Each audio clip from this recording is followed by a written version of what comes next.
on selling books for a living, you know, I got told no every day. So like on a good day, you know, 2 out of every 100 people will buy a book, right? On a great day, 3 out of every 100 people will buy a book.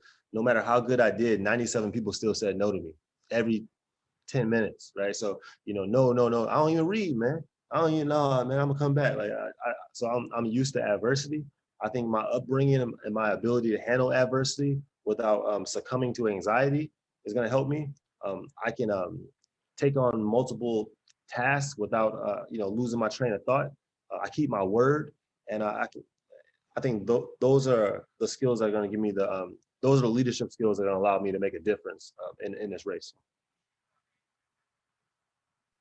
I think what you speak about, man, is really dope, because like you rarely ever get to see politicians that really come from that cloth that will go to run. And I think that's unique, because I think that connects more with the newer generation of people. Like, we don't want to hear you come in with the suit and ties. Like you said, they connected more when you came in with the hoodie, right? Like, we want to see people that actually walk in our hoods if they're going to be representing us, right?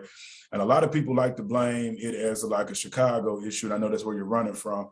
But what do you think is the most important part that every hood, every city could actually do, like that could have the same impact that you're doing with the Chicago to help curb the issue? Because we all know it's no longer just drill music in Chicago that we can blame it on. Everybody's doing it. Everybody's city is plagued with violence, lack of resources. So what are some things that you actually could share that you think could help as a unified approach that we all could follow as like a blueprint?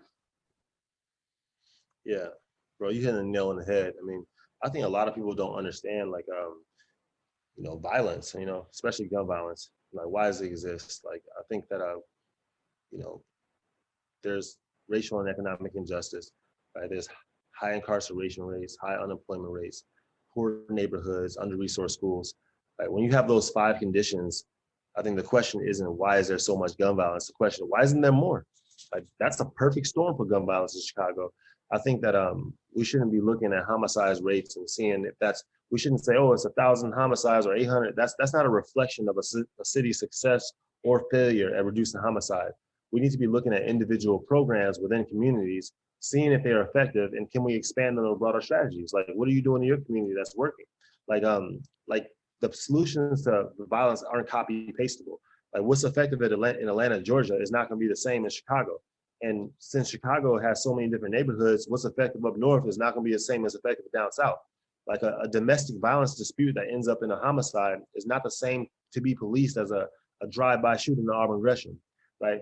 I think our police officers need to be trained in crisis intervention. They shouldn't be treating people the same when they pull people over.